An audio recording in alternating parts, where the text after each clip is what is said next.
Hello students, आज हम लोग बोट एंड स्ट्रीम का एक नंबर करेंगे। ठीक है, और ये वाला क्वेश्चन यहाँ पे लिखा हुआ है पहले से ही आप लोगों के लिए। तो यहाँ पे है a boat goes 30 kilometre upstream and 44 kilometre downstream in 10 hours. In 13 hours it can go 40 kilometre upstream and 55 kilometre downstream. तो determine the speed of the boat and the stream in still water. तो ये question जानने से पहले आप लोगों को थोड़ा जानना पड़ेगा स्टिल वाटर क्या होता है, स्ट्रीम। सपोज एक ठो रिवर है, रिवर में जो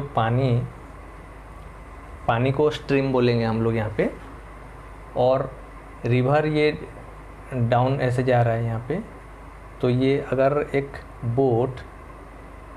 बोट सपोज है, ये अगर डाउन की तरफ जा रहा है तो वो डाउन स्ट्रीम जा रहा है, अगर अप ऊपर जा रहा है तो अप स्ट्रीम जा रहा है वो।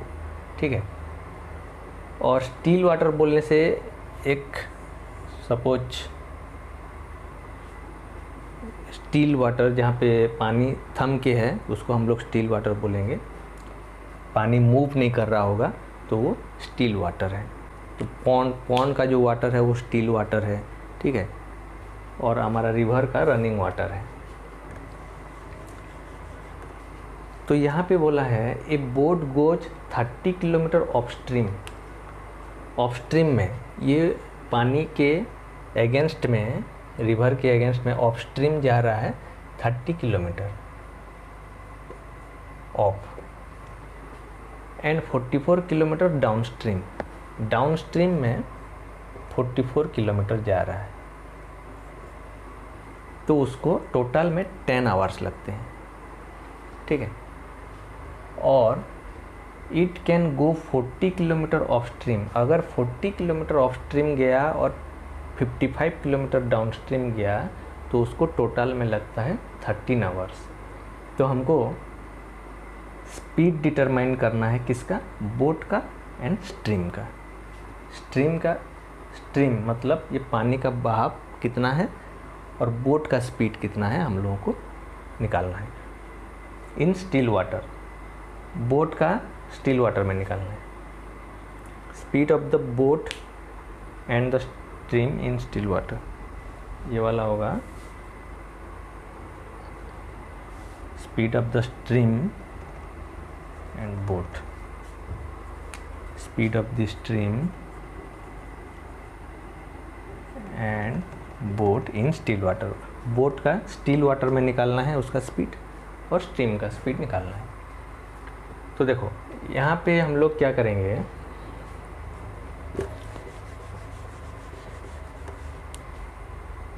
स्पीड ऑफ द बोट को हम लोग x ले जाते हैं। Speed of boat, speed of boat को हम लोग x किलोमीटर पर आवर लेते हैं बोट का स्पीड को, और स्पीड ऑफ स्ट्रीम का लेते हैं हम लोग y किलोमीटर पर आवर। ठीक है, इतना दूर तक क्लियर है। उसके बाद जब हम लोग स्पीड, टाइम, डिस्टेंस निकालते हैं तो एक ही फॉर्मूला हमारे यहाँ पे यूज होता है, वो वाला है speed is equal to distance by time. ये फार्मूला यूज होता है। हाँ, एक ही फार्मूला है, ये वाला यूज होता है। तो यहाँ पे ये फार्मूला जब यूज करेंगे हम लोग तो हमको स्पीड, हम लोग तो ले चुके हैं एक ठो, तो स्पीड हमको पता है। डिस्टेंस हम लोगों को दिया हुआ है, डिस्टेंस इतना इतना गए बोल के। ठीक है, और टाइम भी हम लोगों को दिया हुआ है, टाइम। तो दोनों में टाइम कॉमन दिया हुआ है हम लोगों को। इतना किलोमीटर जाता है, इतना किलोमीटर जाता है तो इतना टाइम लगता है, इतना किलोमीटर जाता है तो इतना टाइम लगता है बोल के दिया हुआ है। 10 आवर्स, 13 आवर्स। तो हम लोग यहाँ पे क्या करेंगे, टाइम इज इक्वल टू लेंगे। टाइम इज इक्वल टू क्या होगा, टाइम इधर आ जाएगा, स्पीड इधर आ जाएगा। तो time is equal to distance by speed होता है। आप लोग खाली एक ही फार्मूला याद रखना, speed is equal to distance by time, और आपको जो पूछेगा उसके हिसाब से आप, टाइम पूछेगा तो टाइम इधर ले जाना है, स्पीड को इधर ले आना है, ठीक है। अगर डिस्टेंस पूछेगा तो ये स्पीड इधर ही जाके इंटू हो जाएगा, टाइम इंटू स्पीड, ठीक है। एक ही फार्मूला में आप लोग 3-4 तो फार्मूला याद करना नहीं पड़ेगा। तो यहाँ पे क्या होगा, और एक तो चीज़ यहाँ पे जानेंगे हम लोग, जब एक रिवर ऐसे स्ट्रीम ऐसे जा रहा है और स्ट्रीम का सपोज स्पीड है 2 kilometre per our, 2 kilometre per our में ये रिवर का पानी फ्लो कर रहा है, और एक ठो बोट यहाँ पे ऑफस्ट्रीम में जा रहा है, एक ठो बोट ऑफस्ट्रीम में जा रहा है, और बोट का स्पीड स्टिल वाटर में बोट का speed suppose 10 kilometre per hour है। मतलब पौंड में या फिर कहीं शांत पानी में अगर ये बोट चला के जाता है कोई, तो उसको 10 घंटा 10 किलोमीटर पर आवर में जाता है, 1 घंटा में 10 किलोमीटर जाता है। तो ये 10 किलोमीटर पर आवर में अगर जा रहा है तो ये 1 घंटा में जो 10 किलोमीटर जाएगा, तो 1 घंटा में इसको 2 किलोमीटर फिर धकेल देगा पानी। तो ये क्या होगा, 1 घंटा में ये 1 आवर में 10 - 2 जाएगा, मतलब 8 किलोमीटर पर आवर जाएगा। समझ गए? 10 किलोमीटर पर आवर ये स्टिल वाटर में जा रहा है, तो जब ये बहता पानी में अगेंस्ट में जाएगा तो पानी उसको 2 किलोमीटर धकेल देगा। तो जो 10 किलोमीटर जा रहा है, ये 10 किलोमीटर पर आवर्स की स्पीड में जा रहा है, तो उसका 2 किलोमीटर लेस हो जाएगा, क्योंकि 2 किलोमीटर पर आवर स्पीड से पानी बह रहा है, इसलिए इसका 8 किलोमीटर पर आवर हो जाएगा। उसी तरह यहाँ पे speed of the boat in still water है, ये इन स्टिल वाटर, स्टिल वाटर में बोट का speed x kilometre per hour है। यहाँ पे अगर ये बोट ऑफस्ट्रीम नहीं जाके डाउनस्ट्रीम में जाता तो इसका स्पीड कितना होता, और ये इसका 2 किलोमीटर पर आवर था, तो ये 10 किलोमीटर पर आवर की स्पीड में जाएगा, तो पानी भी 2 किलोमीटर की स्पीड में जा रहा है, तो दोनों का ऐड हो जाएगा पानी और उसको बहा के ले जाएगा, तो ये 10 + 2 हो जाएगा, 12 किलोमीटर पर आवर में जाएगा। ठीक है, ये वाला इसका कॉन्सेप्ट है।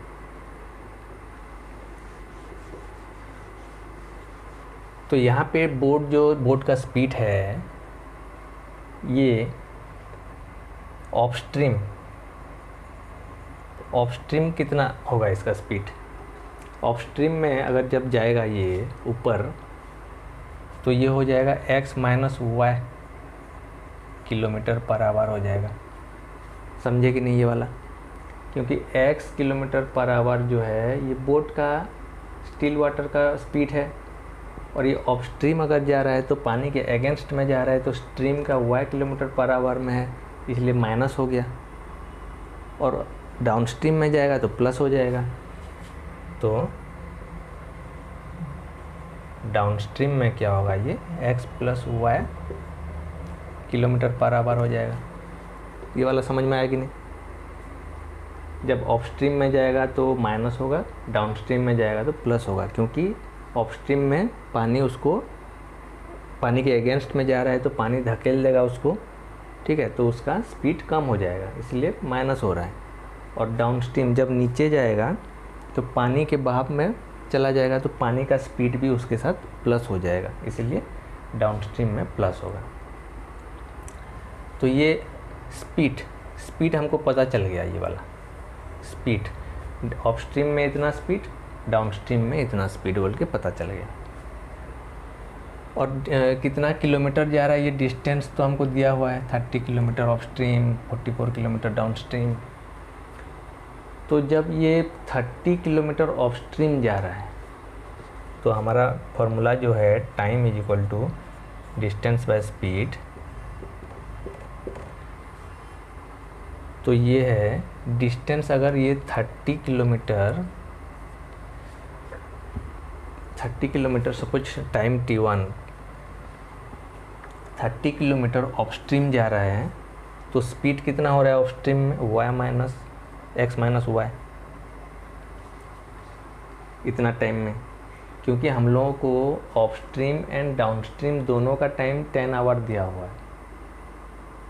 तो हम लोग पहले ऑफ स्ट्रीम का निकाल रहे हैं तो टाइम t1 ले गए। तो t1 टाइम में ये जब ऑफ स्ट्रीम में 30 किलोमीटर जा रहा है तो उसका स्पीड कितना है, x minus Y kilometre per hour है ऑफ स्ट्रीम में। तो ये एक तो इक्वेशन हुआ। और जब ये डाउन स्ट्रीम 44 किलोमीटर जा रहा है तो 44 ये distance is equal to 44 divided by speed है डाउन स्ट्रीम में x प्लस वाई, ये इक्वेशन 2। और ये टाइम लग रहा है t2, ठीक है। तो हमको दिया हुआ है कि ऑफ स्ट्रीम और डाउन स्ट्रीम दोनों में जाने का 10 घंटा लगता है इसको। तो t1 प्लस t2 जो है वो 10 आवर है। तो this plus this is equal to 10 hour लिखेंगे हम लोग। यहाँ पे लिख लेता हूँ मैं, देखो 30 by x minus Y plus 44 by x plus Y is equal to 10। ये वाला हमारा एक ठो इक्वेशन निकला, ठीक है। Next, it can goes 40 kilometre off stream. अगर 40 किलोमीटर ऑफ स्ट्रीम जा रहा है और 55 किलोमीटर डाउन स्ट्रीम तो उसको 13 आवर लगता है। तो उसका भी निकाल देंगे हम लोग, ठीक है। मैं ये वाला मिटा रहा हूँ, देखो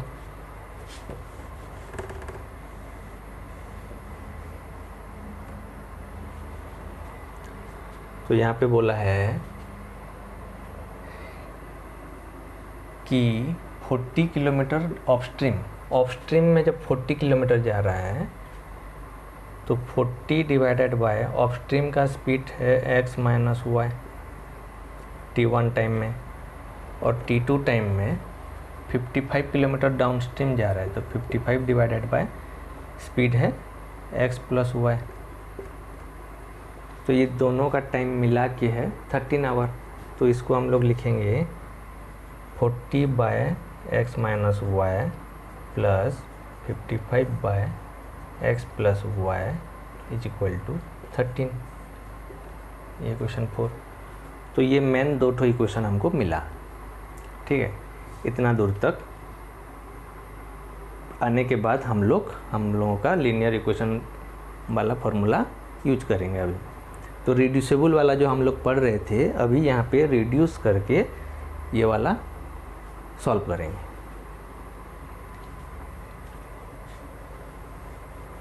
इतना दूर तक समझ में आ गया सबको?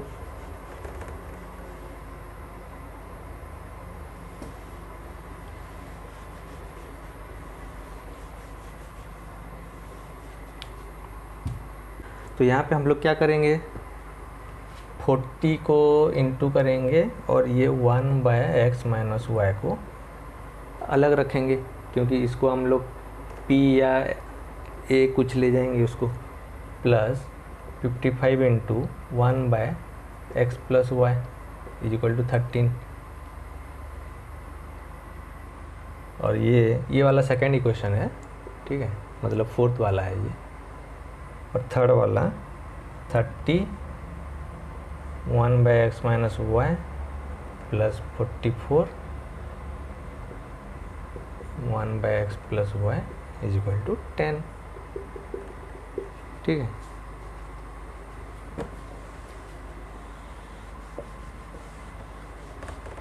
तो हम लोग इसको अभी लिखेंगे, let 1 by x minus y is equal to ले जाएंगे हम लोग p and 1 by x plus y को q।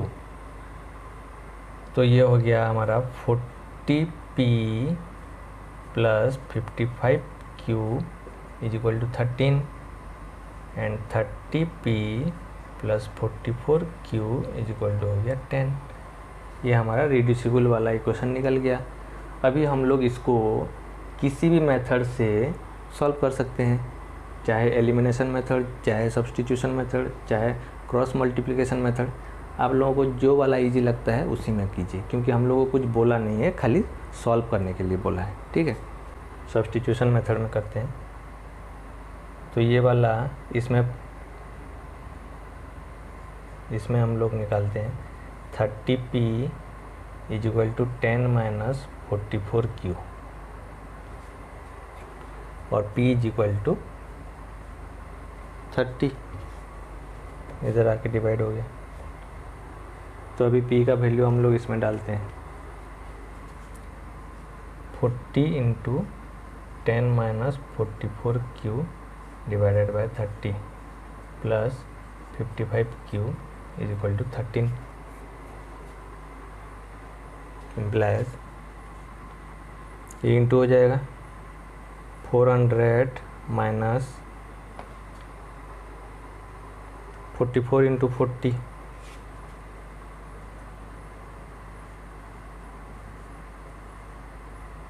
1760q divided by 30 plus 55q is equal to 13। ये वाला फिर इंटू होगा इसके साथ। ठीक है,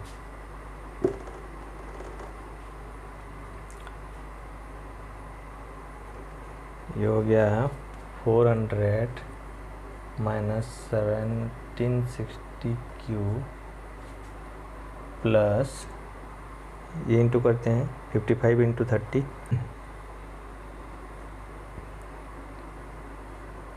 1650q is equal to 13 into 30।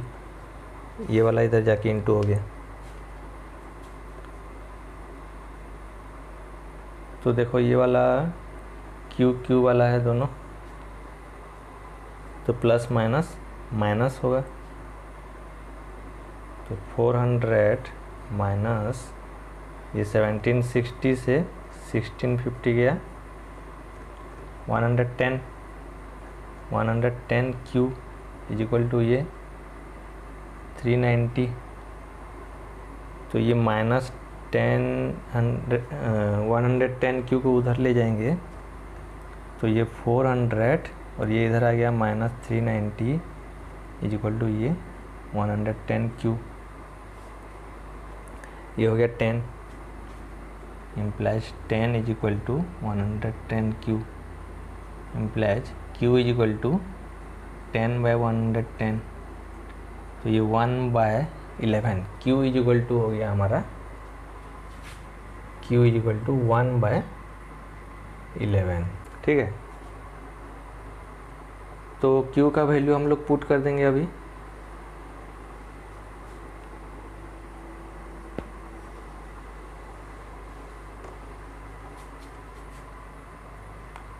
किसी भी इक्वेशन में यहाँ पे पुट कर लेते हैं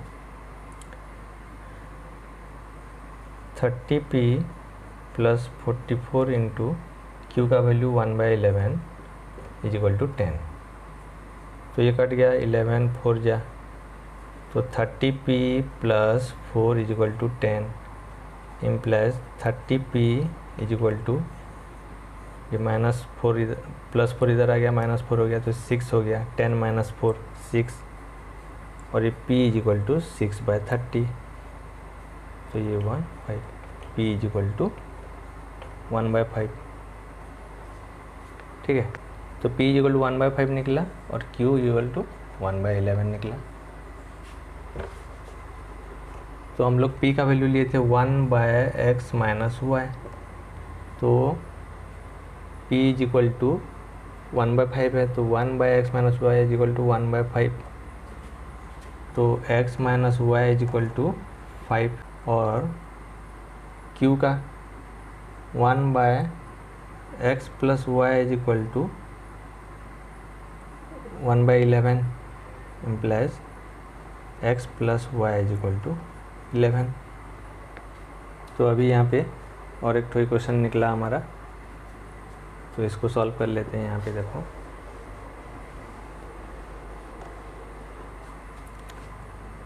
x minus y is equal to 5 और x plus Y is equal to 11।